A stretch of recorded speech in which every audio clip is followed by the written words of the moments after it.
Assalamualaikum dan salam sejahtera. Anda bersama saya Nina Rozman dan ini Pantau Belanjawan. Dalam segmen ini kami akan bawakan pelbagai sudut idea serta cadangan oleh ahli panel jemputan untuk memahami lebih mendalam mengenai setiap aspek dalam pengurusan dan juga perbelanjaan kerajaan yang telah dilaksanakan, termasuk juga dalam perancangan semasa. Dan topik kali ini untuk kita bercakap mengenai penglibatan belia dalam sektor pertanian, perladangan menurut syarikat permulaan perusahaan sosial Rice International PLT. Penduduk petani yang meningkat tua dan kurangnya penyertaan belia ini boleh menjejaskan rantaian bekalan makanan negara pada masa depan sekiranya kita tidak menanganinya. Dan mendedahkan kebimbangan ini, pengasas dan ketua pegawai eksekutif Lincoln Liming memetik kajian yang dijalankan oleh inisiatif Khazanah Nasional Berhad dan dana impak yang mendapati lebih daripada 67% pekebun tani kecil berumur sudah lebih 40 tahun. Dan di sini kita meneliti apakah faktor yang menyebabkan ketandusan perlibatan belia dalam sektor pertanian, perdagangan dan apa yang diperlukan untuk menarik minat mereka sertai industri tersebut, termasuk meneruskan kesinambungan dalam memberi sumbangan kepada ekosistem dan rantaian bekalan makanan negara. Kita mempersilakan tetamu kita, Yusof Ishak, merupakan pengasas Center of Excellence for High Value Crops. Saya nak ucapkan terima kasih Encik Yusof kerana sudi meluangkan masa bersama kami. Kita tahu apabila bercakap mengenai sektor perladangan dan perindustrian ini memang dekat dengan iaitu the 3D. Pada tahun 2024 ni kita nak lihat lagi apakah lagi menjadi kontroversi, stigma utama semasa dalam sektor pertanian sehingga dikatakan tidak glamour dan tidak menguntungkan. Bagaimana? Okay, terima kasih Nina dengan Asro menjemput dekat saya. Assalamualaikum warahmatullahi wabarakatuh kepada semua. Kita perlu lagi kata bekerja keras lah pasal yang betul tadi. Petani semua dah tua-tua, orang-orang muda kurang berminat, dia sanggup jadi rider penghantar makanan daripada dia pergi berkebun. Tapi kita tak nafikan juga, kita tak boleh nafikan ramai sebenarnya di luar sana anak-anak muda yang berminat dalam pertanian. Kita perlu bekerja lebih keras, identify dia orang yang mana yang berminat. Saya rasa kerajaan pun berusaha keras. Cumanya ada sikit proses tu yang perlu ditambah baik. Kerajaan dia ada banyak institut latihan. Saya rasa di bawah MAFI bahagian latihan kemahiran tu, BLKP. Ramai banyak institut dan ramai peserta yang berminat. Cumanya mungkin proses dia lah, kadang-kadang selection kepada orang yang berminat tu, maklumat tidak sampai kepada golongan sasaran. Jadi maklumat yang sampai hanya kepada ibu bapa yang mempunyai akses kepada maklumat tersebut, media sosial dan ada rakan, ada ataupun kita kata word of mouth lah, mak dia bagi tahu kat jiran dia, why not you hantar anak you pergi sana sekian-sekian. Pasalnya kadang-kadang selection tu lebih kalau saya experience juga berada dalam kelompok yang pemilihan peserta ni, kadang-kadang dia lebih kepada kerajaan juga peruntukkan macam allowance kepada peserta pelatih tadi tu RM250 sebulan, makan free, tempat tidur free, menyebabkan kata maklumat tu sebahagian walaupun diwar-warkan oleh media kerajaan, tetapi dia tidak sampai kepada golongan yang betul-betul berminat ni. Jadinya bila sampai ke ibu bapa yang cuba mengambil, pada saya lah, mengambil kesempatan sikit, so dia akan bagi tahu kat anak dia, why not dia pergi ya kat kursus dekat college pertanian sini, pasal nanti sekurang-kurangnya dapat elang RM250, ada makan free, jadi mak dia tak payah ada mengasuh dia kat rumah, dia sendiri. Budak tu tak minat. Dan saya jumpa ramai budak yang tak minat, jadinya dia pergi dekat situ untuk dia nak memenuhi katalah arahan atau saranan mak dia, ibu bapa dia pergi belajar pertanian, dia tak minat. Jadinya bila dia duduk di situ, dia struggle, dan kerajaan, saya ingat untuk dia panggil segi kemahiran dalam bidang pertanian tu, kerajaan belanja lebih kurang saya rasa 18, 20 ribu lebih untuk satu peserta. End up dia keluar daripada institut dan dia jadi rider penghantar makanan, ataupun dia kerja dengan hypermarket bahagian yang ni, pasal kerja tu lebih mudah. Dan cabaran dalam untuk nak mendidik, nurturing kepada katalah pelatih-pelatih tadi ni, saya rasa perlu lagi disinkronis dengan baik. Kadang-kadang saya jumpa juga budak-budak yang berminat juga, dia minat dan dia pergi training, dah dapat training kerajaan belanja, dia habis kursus. Bila dia habis kursus, dia tak ada pula kesinambungan daripada segi memberi dia kata dalam bentuk pinjaman ataupun tempat sekejap yang dia boleh kita boleh katalah ambil dia duduk sekejap sampailah dia punya akaun dia bankable, ataupun kita kata dia boleh pergi kerja dengan orang sampai satu tahap dia ada experience dan dia ada track akaun yang baik, dia boleh pergi approach ke bank. Benda tu belum terjadi di Malaysia. Menyebabkan kata fresh graduate dia akan struggle untuk nak set up farm yang baru, dan juga maklumat-maklumat yang dia dapat semasa dalam institut belum memadai untuk dia memulakan ladang dia sendiri untuk sebahagian orang. Tapi ada sebahagian pelatih bila background dia ibu bapa dia bertani dan ada bisnes dalam pertanian, biasanya kelompok ini lebih mudah lah untuk adaptasi kata daripada dia graduate kepada dia memiliki dan menguruskan kebun. Tapi sebahagian besar saya nampak masih lagi struggle, dan kita sebagai kata individu yang terlibat dalam pertanian, kata kerajaan, pihak MAF sendiri pun, Kementerian Pertanian pun, saya rasa kena tengok dalam isu ini pasal untuk nak menyelesaikan isu tadi dia mudah, tapi di peringkat kata kementerian pun perlu juga pegawai-pegawai dia memahami macam mana bisnes pertanian tu itself. Kan kadang-kadang bila saya berdepan banyaklah communication kita dengan pihak kementerian, rata-rata lagi pegawai tidak memahami bagaimana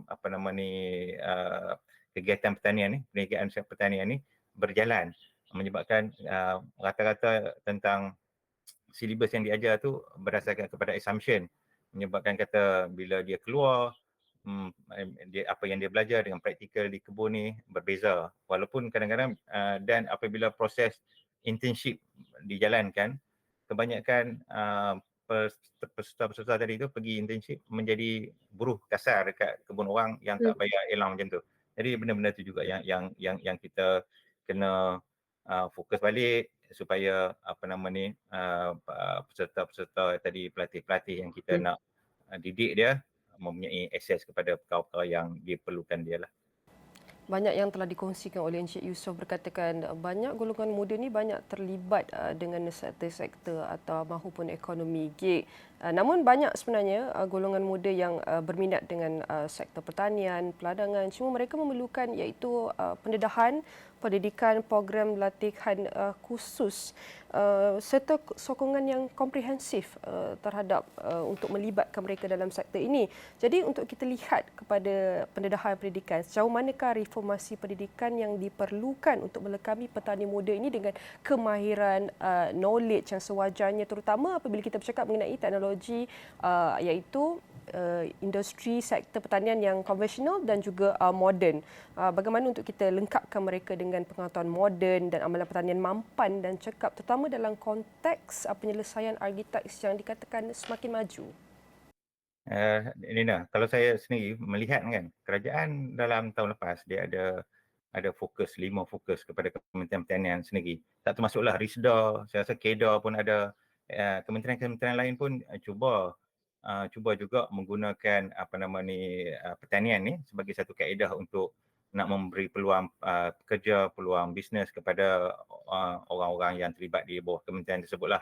Fokus kepada pertanian ni memang kita nampak ada. Di Kementerian Pertanian, pusat latihan banyak, pelbagai inisiatif dibuat, peruntukan pun diturunkan.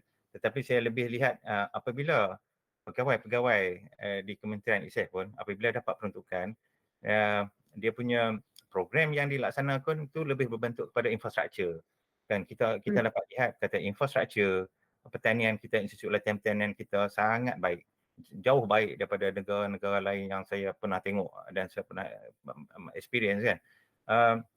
To the extent bila saya pergi ke Thailand dan bawa Thailand datang kat sini, dia beritahu kata kalau kami ni, dia kata mati hidup balik, mati hidup balik, mati hidup balik lagi sekali pun, hidup lagi pun kita tak ada infrastruktur macam Malaysia. Jadi Malaysia we were blessed with bagus punya infrastruktur, support by government, tetapi pengisian kita masih lagi, kita struggle dekat pengisian lah, maksud saya lebih kurang macam itu.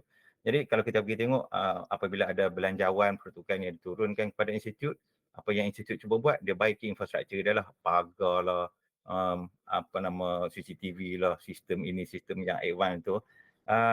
Tapi dia tak melihat juga kepada tenaga pengajar. Kadang-kadang saya jumpa juga tenaga pengajar yang saya berkomunikasi sendiri apabila kita cuba gauge dia punya knowledge, racun pun dia tak apa pandai, jentera pun dia tak apa mahir. Jadi apabila dia nak menurunkan ilmu dia kepada peserta yang baru ni, saya lihat dia macam silat lah. Macam kita kalau dulu kan, kita silat maha guru pandai-pandai, dia turun dah jadi guru. Last jadi bila yang sekarang ni silat-silat dah jadi silat pulut dia. Jadi tak ada lah silat-silat yang kita rasa dulu ni yang hebat-hebat tu. Jadi pertanian juga similar. Kita ada infrastruktur yang baik tetapi pengisian dia kita masih struggle. Ada orang yang baik-baik tetapi apabila saya rasa proses dekat MAFI perlu diperkemaskan supaya apabila ada kata tenaga pengajar yang baik, idea yang baik perlu diketengahkan instead of ada yang hanya memberi penekanan kepada pembangunan infrastruktur tanpa memberi fokus kepada pembangunan peserta, knowledge kepada peserta untuk persediaan dia apabila dia keluar daripada pusat itu sendiri.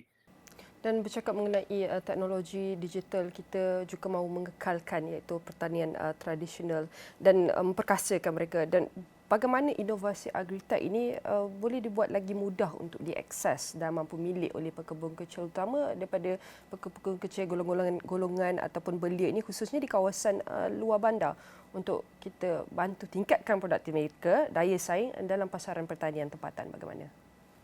Ya, information tentang kita katalah IoT contohnya. Sekarang ni memang banyak lah. Kerajaan pun memberi penekanan kepada IoT. Belanjawan, peruntukan turun kepada IoT. Dan juga saya rasa device IoT di sekarang kita boleh tengok dekat Shopee dah dijual kan. Assembly dia sangat mudah. Tetapi saya nampak di peringkat petani-petani yang betul lah yang di bawah sini, adaptasi itu berlaku secara organik. Dia akan pergi beli sendiri, pasang, install sendiri. Tapi apabila perolehan tu kerajaan cuba memberi penekanan tadi tu melalui kerajaan, kaedah dia sekarang ni dia buat procurement, kerajaan buat procurement dan juga proses procurement kerajaan ni menyebabkan perbelanjaan dia kurang cekap. Contoh adalah apabila kerajaan beli satu set IoT, kalau kita beli harga RM10,000, kerajaan beli mungkin RM35,000. Macam tu. Jadi pada saya, instead of kerajaan belanja dalam bentuk procurement, beli dan bagi kepada petani, dan juga saya rasa kerajaan perlu juga memberi penekanan kepada kursus kepada petani, panggillah siapa yang pandai dalam bidang IoT, kumpulkan grup-grup yang pandai, dan saya rasa dengan sedikit insentif kepada kumpulan ini, mereka sanggup berkongsi knowledge yang ada tentang bidang IoT. Bidang pertanian moden ni lah. Kita sekarang farm dah mudah dah, pakai handphone kita boleh akses kepada kandungan baja kita. Timer untuk nak irrigation pun, nak siram pokok pun dekat telefon saja. Macam si alam je. Kalau hari-hari kita nak dia on pump irrigation kita jam 7, mati pukul 7.13 dan benda tu dia akan jadi secara macam alam jam kita je. Jadi benda tu dah ada dan di Shopee pun ada. Jadi saya rasa cuma yang pendedahan kepada umum tu benda tu tak ada. Dan saya rasa benda tu cabaran juga kepada pihak kerajaan memperkembangkan dan proses procurement kerajaan ni saya rasa kena improve a lot aja. Betul. Kita juga nak lihat kepada peranan industri, bagaimana mereka boleh menarik untuk mengekalkan bakat sediakan, iaitu memberi perkhidmatan ataupun insentif yang lebih kompetitif kepada mereka. Tapi Encik Yusof, jangan ke mana-mana, kita akan berhenti seketika dan kembali selepas ini.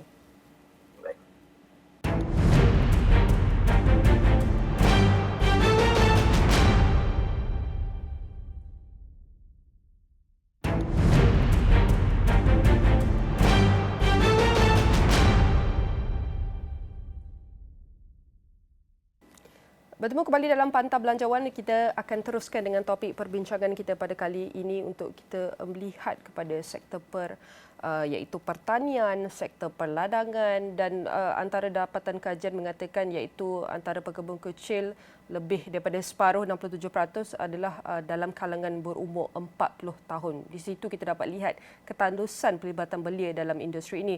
Jadi dalam episod kali ini untuk kita lihat apakah antara faktor-faktor yang menyebabkan mereka tidak mahu terlibat dalam sektor yang dikatakan tidak glamour dan tidak menguntungkan dan bagaimana inisiatif ataupun insentif sokongan yang terbaik yang cukup iaitu cukup menarik golongan-golongan belia untuk sertai industri ini sekaligus memberi sumbangan kepada sekuriti rantaian bekalan makanan negara pada masa akan datang. Sekali lagi saya akan mempersilakan tetamu kita Yusof Ishak merupakan pengasas Center of Excellence for High Value Crops. Saya nak ucapkan terima kasih Encik Yusof kerana masih setia bersama kami. Tadi banyak yang telah dikongsikan Encik Yusof sebelum kita berhenti rehat antara stigma ataupun cabaran dalam menarik minat ataupun golongan belia daripada aspek iaitu pendidikan, inisiatif dan insentif semasa yang perlu kita fahami ketika ini dan kita nak lihat kepada peranan industri pertanian yang boleh menarik dan mengekalkan bakat muda dengan menawarkan insentif yang kompetitif,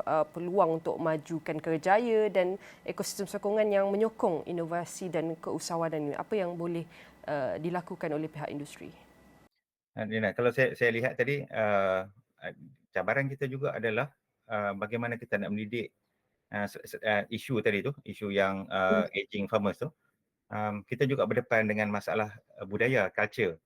Maksudnya kita kata kalau orang Melayu ke atau orang Cina ke, India pun sama juga. Bila bapa dia sangat berat hati, dia nak allow anak dia uruskan ladang tu sendiri. Kan? Asian parent isu dia Asian parent isu parent dia kata hang tunggu aku mati dulu baru hang manage perusahaan ini atau bisnes ni ke atau ladang ni. Jadi macam di utara sendiri pun di tempat saya sendiri pun ibu bapa yang dah kita kata dah berumur dia masih kata putus untuk menguruskan ladang tu mesti datang dari dia. Majoriti. Jadinya anak-anak dia tak ada say dalam kebun. Jadinya menyebabkan kata anak-anak ni akan rasa dipinggirkan lah atau berasa alah pendapat saya tak penting menyebabkan kata benda tu dan dia cuba cari kepuasan kerja yang dia boleh uruskan sendirilah idea dia, keputusan dia buat. Jadi benda tu sebenarnya baiklah yang berlaku tapi kita kena juga educate Asian parent kita ni, orang tua kita ni, please allow anak-anak ni mula terlibat dalam proses-proses membuat keputusan apabila berkebun pun. Bagi dia ruang. Kalau saya nampak benda tu juga yang menjadi cabaran kepada kenapa kita ada aging farmers pasal orang-orang tua kita tak allow kita untuk kita ambil alih kebun tu. Kan? Saya tak pastilah mungkin pasal katalah tanah nanti nak turun kat siapa ke faraid ke kemudian bila dia meninggal dia benda-benda macam tu. Dan dia jadi sangat sensitif kalau pak bagi kat anak sulung nanti anak nombor dua hati kan. Jadinya aging farmers dia berkait rapat dengan culture kita.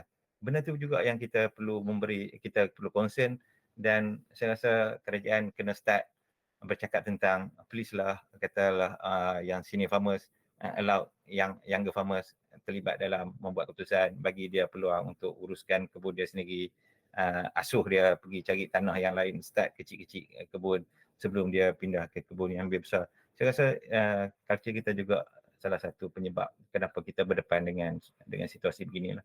Jadi bagaimana untuk kita melihat dasar kerajaan yang boleh diubah suai untuk beri insentif kepada anak muda teruskan kerjaya mereka dalam bidang ini mengambil kira trend semasa di mana bila lebih cenderung untuk memilih pekerjaan di perbandaran berbanding pertanian di luar bandar. Bagaimana Encik Yusof? Kalau saya lihat kan sebagai manusia lah katalah young people dia pun manusia juga. Dia pun perlukan pendapatan yang saya rasa lebih yang baik selari dengan pendapatan kita kata rakan-rakan dia lah kata umur 24 gaji kena 3,000 5,000 kawan-kawan dia pakai Ford Ranger pakai kereta kita kata X50 tapi benda-benda itu juga dalam bidang pertanian ni kita kena cari jalan untuk nak bagi kat dia peluang dan pendapatan dia setimpal. Tapi cabaran di Malaysia, saya melihat salah satu lagi adalah usaha yang tidak sepadan hasil itu dengan usaha dia. kalau kita lihat kita masih belum ada data yang baik untuk urus harga timun pada harga yang tinggi boleh mencecah RM6, tapi pada masa sama juga timun tadi boleh jatuh harga kepada 30 sen, 50 sen. Dan kita lihat kejadian ini berlaku sepanjang setiap tahun kan, setiap tahun. Kita lihat tahun lepas buang tomato, tahun ni ada yang timun, tahun sebelum tu ada susu.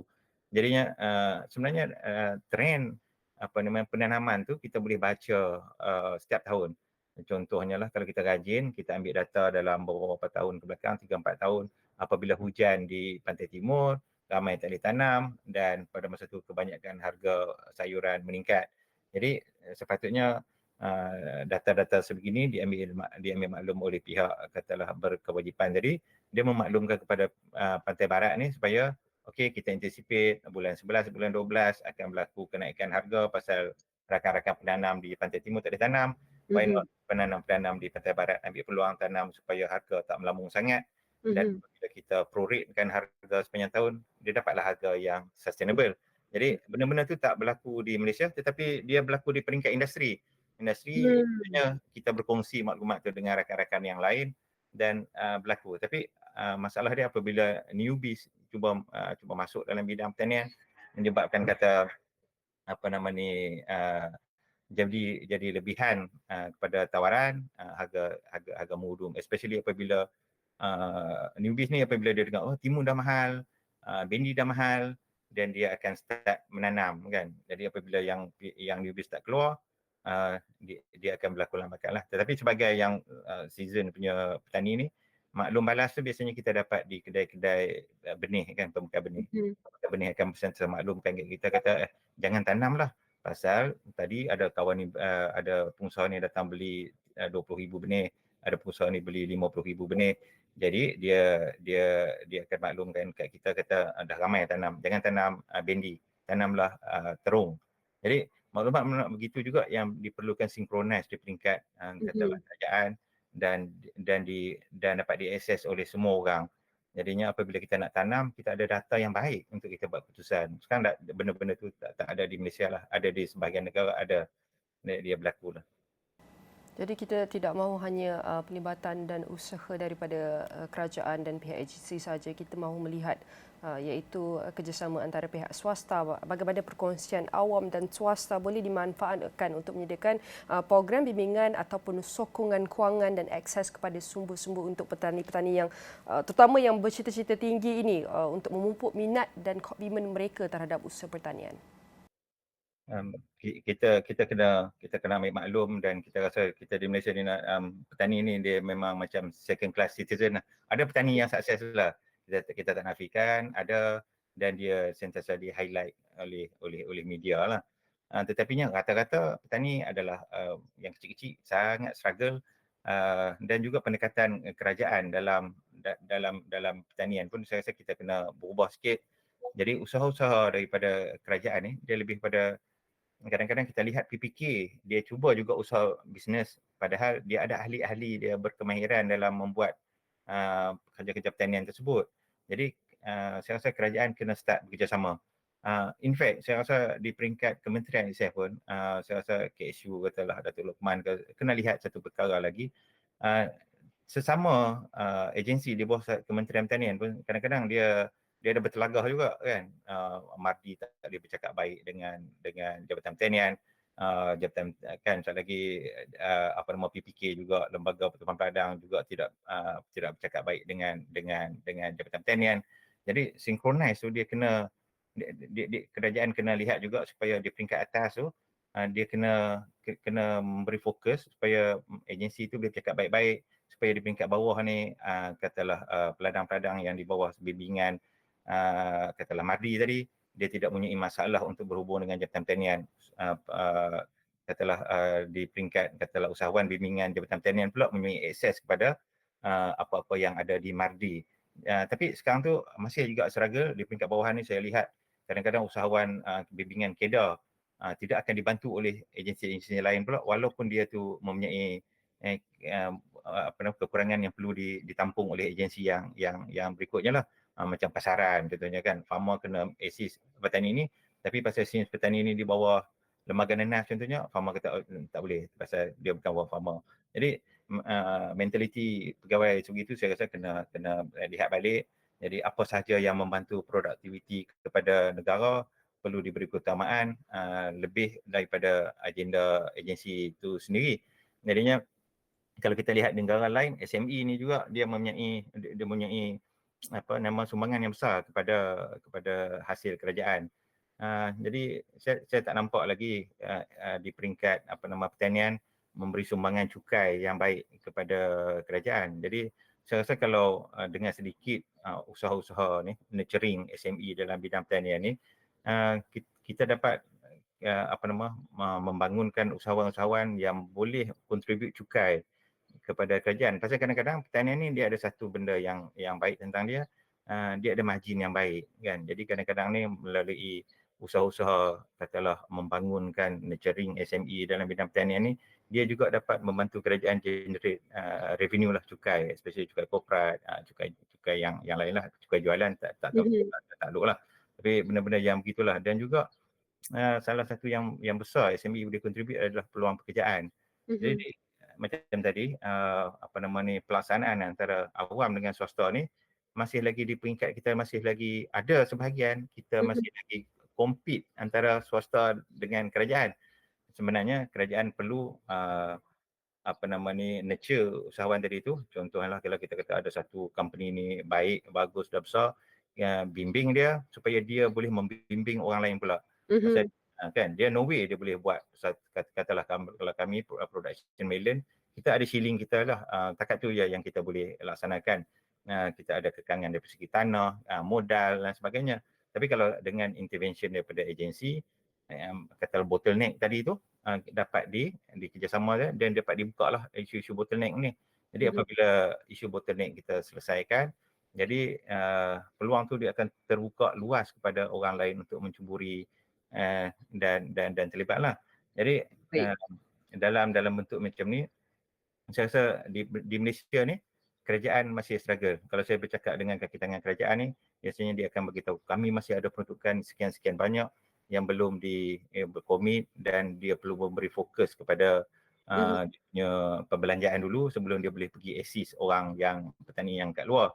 Jadi sebenarnya duit ada dan kita kena elak juga kerajaan daripada terlibat direct dengan pertanian. Pasal kalau kita kata kaki tangan kerajaan ni dia balik pukul 4.30 kan. Kalau dia nak bagi makan lembu pukul 6.30, saya rasa satu benda yang sangat-sangat besar je. Dan itu adalah antara komponen-komponen penting dan kritikal untuk kita pastikan agar bukan sahaja kita mahu anak muda ni terlibat dalam sektor ini untuk pacu industri pertanian dan perdagangan, tetapi untuk memastikan iaitu security rantaian bekalan makanan negara ini tidak terjejas bergerak ke hadapan. Sekali lagi saya nak ucapkan terima kasih kepada tetamu kita, Encik Yusof Ishak, merupakan pengasas Center of Excellence for High Value Crops. Sudah tentu semua perkongsian ini akan kami rangkumkan dalam astrawani.com dan semua platform digital Astro Awani. Sekian sahaja Pantau Belanjawan berkali ini. Saya Nina Rozman. Salam hormat.